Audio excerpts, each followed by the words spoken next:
Legalism and its influence. How did legalism influence Chinese society? Han Feizi, the founder of legalism, lived in 280 to 233 BCE, toward the end of the Zhou dynasty. Like Lazio, the Confucius before him, Han Feizi was concerned with creating a peaceful and well-ordered society. However, he believed China's problems were caused by something very different from imbalance or the lack of respect and fairness in relationships. All right, so this is the founder of legalism.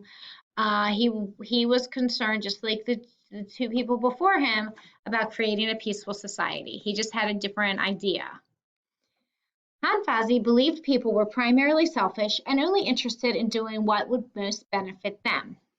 Therefore, Han Feizi believed rulers needed to enact strict rules and maintain control by rewarding good behavior and punishing poor behavior. All right, so he thought people were selfish, and he thought people should be rewarded for doing good and punished for being bad.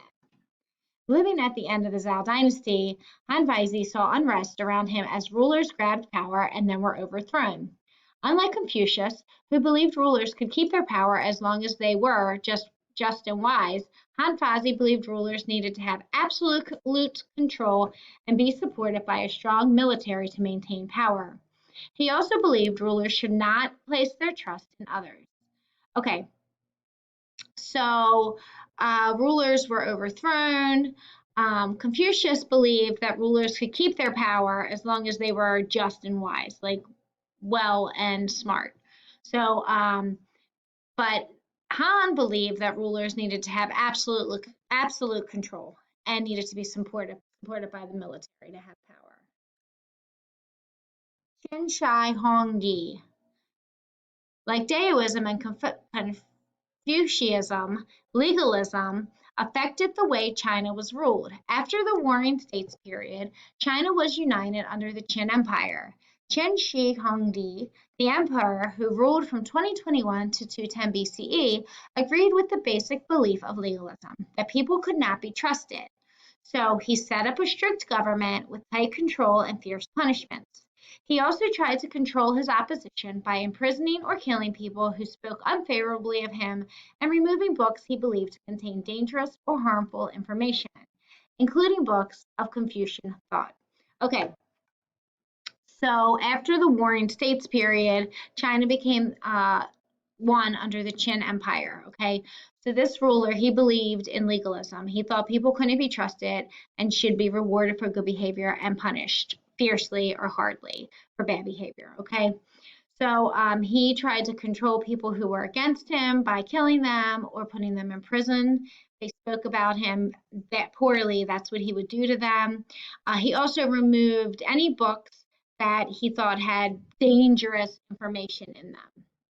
Emperor Qin accomplished a great deal during his reign and laid the foundation for the dynasties that would follow. However, his policies killed thousands of people, and his rule was so unpopular that soon after his death, his successor was overthrown. After a brief transition, the Han Dynasty took power and governed using the ideas of Confucianism rather than legalist ideas that had influenced the Qin Dynasty.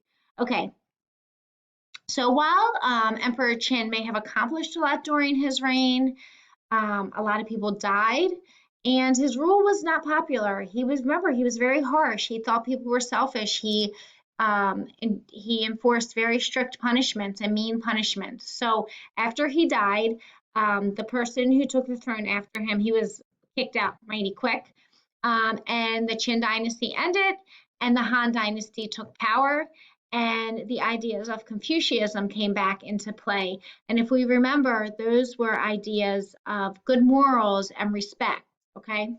So very different. The major philosophies of ancient China affected not only the government that ruled the land, but also its people. Even today, these belief systems continue to play a role in the lives of Chinese people.